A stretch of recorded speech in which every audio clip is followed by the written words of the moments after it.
80 ಜನ ಇರಕ್ಕಾಗುತ್ತೆ ಒಂದು ರೂಮ್ನಲ್ಲಿ. ಒಂದು ಸಣ್ಣ ರೂಮ್, ಓಣಿಯಲ್ಲಯ್ಯ, ಸಣ್ಣ ರೂಮ್ನಲ್ಲಿ 80 ಜನ ಇರ್ಲಿಕ್ಕೆ ಸಾಧ್ಯನಾ? ಅಲ್ಲಿ ಆ ರೂಮ್ನಲ್ಲಿ 80 ಜನ ಇದ್ರು, 80 ಜನ ಓಟ್ ಹಾಕಿದ್ದಾರೆ. ರಾಹುಲ್ ಗಾಂಧಿ ಅವರು ವೋಟ್ ಟ್ಯಾಂಪರಿಂಗ್ ಬಗ್ಗೆ ಅಷ್ಟೆಲ್ಲ ಹೇಳಿದ್ರು ಸರ್. ಬಟ್ ಬಿಜೆಪಿ ಅವರು ಈಗಲೂ ಕೂಡ ಅದೇ ಸಮರ್ಥನೆ ಸರ್. ಅಂದ್ರೆ ಕಾಂಗ್ರೆಸ್ ಮೇಲೆ ಆರೋಪ ಮಾಡುವಂತ ಕೆಲಸಕ್ಕೆ ಮುಂದಾಗ್ತಿದ್ದಾರೆ. ಇಷ್ಟು ದಿವಸ ಏನ್ ಮಾಡ್ತಾ ಇದ್ರು, ಅವಾಗಲೇ ಉತ್ತರ ಕೊಡಬೇಕಿತ್ತು. ಈ ರೀತಿ ಉತ್ತರಗಳನ್ನ ಕೊಟ್ಟಿದ್ದಾರೆ. ಯಾರು? ಬಿಜೆಪಿಯವರು ಈಗ ತಪ್ಪು ಮಾಡಿದ್ರೆ ಅವರು ತಪ್ಪು ಮಾಡಿಬಿಟ್ಟು ಅದಕ್ಕೆ ಸುಳ್ಳು ಹೇಳ್ತಾ ಇದ್ದಾರೆ. ಸರ್, ಟ್ಯಾಂಪರಿಂಗ್ ಮಾಡಂಗಿದ್ರೆ 136 ಸ್ಥಾನ ಬರ್ತಿರ್ಲಿಲ್ಲ ಅಂತ ಹೇಳ್ತಾರೆ. ನಾವು ಕಳೆದ ಲೋಕಸಭಾ ಚುನಾವಣೆಯಲ್ಲಿ 16 ಸ್ಥಾನಗಳು ಗೆಲ್ತೀವಿ ಅಂತಕ್ಕಂಥದ್ದು ನಮ್ಮ ಇಂಟರ್ನಲ್ ಸರ್ವೆ ಇದ್ದದ್ದು. ನಾವು ಗೆದ್ದದ್ದು 9 ಸ್ಥಾನಗಳು ಮಾತ್ರ. ಅದರಿಂದ ರಾಹುಲ್ ಗಾಂಧಿ ಅವರು ಹೇಳ್ತಕ್ಕಂಥದ್ದು ಕೆಲವು ವಿಚಾರಗಳನ್ನೆಲ್ಲ ಎವಿಡೆನ್ಸ್ ಮೂಲಕ ಹೇಳಿದ್ದಾರೆ. ಏನೇನು ಆಗಿದ್ದಾವೆ ಅಂತದೆಲ್ಲ ಹೇಳಿದ್ದಾರೆ. So all those are available in the election commission, state election commission, central election commission.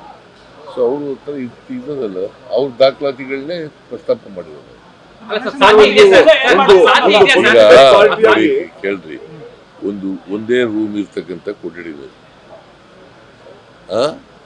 ಸುಮಾರು 80 ಜನ ವಾಸ ಮಾಡಕ್ಕಾಗತ್ತಾ? ಅಲ್ಲ, ಹೇಳಪ್ಪ, ನೀನು ಮಾಡಕ್ಕಾಗತ್ತೆ? ಹೋಟೆಲ್ ಕಾರ್ಮಿಕರು ಅಂತ ಹೇಳ್ತಾ ಇರೋದು ಸರ್. ಅವರೆಲ್ಲ ಹೋಟೆಲ್ ಕಾರ್ಮಿಕರು ಅಲ್ಲಿ ಇದ್ದವ್ರು ಅಂತ.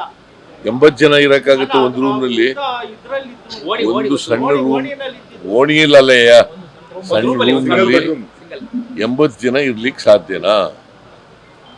ಅಲ್ಲಿ ಆ ರೂಮ್ನಲ್ಲಿ 80 ಜನ ಇದ್ರು, 80 ಜನ ಓಟ್ ಹಾಕಿದ್ದಾರೆ. 45 ದಿನದೊಳಗಡೆ ಹೇಳ್ಬೇಕಿತ್ತು. ಆದ್ರೆ 1.5 ವರ್ಷ ಏನ್ ಮಾಡ್ತಿದ್ರು ಅಂತ ಪ್ರಶ್ನೆ ಮಾಡ್ತಾರೆ ಯಾರು? ಎಲ್ಲ ನೋಡಪ್ಪ, ನಾವು ರಿಸರ್ಚ್ ಮಾಡ್ತಾ ಇದ್ದು. ಆ ರಿಸರ್ಚ್ ಮಾಡೋದು ಕೊನೆಗೆ ಆದ್ಮೇಲೆ ರಿಸರ್ಚ್ ಮಾಡಲಿಕ್ಕೆ ಪ್ರಾರಂಭ ಮಾಡಿದ್ರು. ರಿಸರ್ಚ್ ಮಾಡಿದ್ಮೇಲೆ ಗೊತ್ತಾಗಿರೋದು. ಸರ್, ಇದು ಇಷ್ಟೆಲ್ಲ ಆಗ್ತಾ ಇದ್ರೇನು ಜುಡಿಷಿಯರಿ ಆಸ್ ಕೆಪ್ ಕ್ವೈಟ್. ಯಾಕಂದ್ರೆ ಇದು ಒಂದು ಪೊಲಿಟಿಕಲ್ ಪಾರ್ಟಿಯಾಗಿ ನೀವು ಹೇಳ್ತಾ ಇದ್ದೀರಿ, ಇನ್ನೊಂದು ಆಡಳಿತ ಪಕ್ಷವಾಗಿ ಅವರು ಹೇಳ್ತಾ ಇದ್ದಾರೆ. ಸರ್, ಇಷ್ಟೆಲ್ಲದರ ನಡುವೆನು ಇಡೀ ಈ ಕಾನ್ಫಿಡೆನ್ಸ್ ನ ರೆಸ್ಟೋರ್ ಮಾಡೋದು ಜುಡಿಷಿಯರಿ ಕೈಯಲ್ಲಿದೆ. ಇದಕ್ಕೆ ಏನಾದ್ರು ಜುಡಿಷಿಯರಿ ಏನಾದ್ರು ಇಂಟರ್ವ್ಯೂ ಆಗ್ಬೇಕಾ, ಸೂಮೋಟೋ ಇಂಟರ್ವ್ಯೂ ಆಗ್ಬೇಕಾ ಬೇರೆ ಕೇಸ್ಗಳೆಲ್ಲ ಆದಂಗೆ? ನೋಡಿ, ನಾವು ಮೊದಲಿನಿಂದ ಹೇಳ್ತಾ ಇದ್ದೀವಿ, ಮ್ಯಾನಿಪುಲೇಷನ್ ನಡೀತಾ ಇದೆ ಅಂತ ಹೇಳಿ.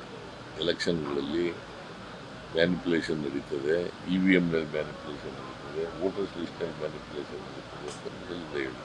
ಅಂತಿರೋದು ಚಿಲ್ಮೆ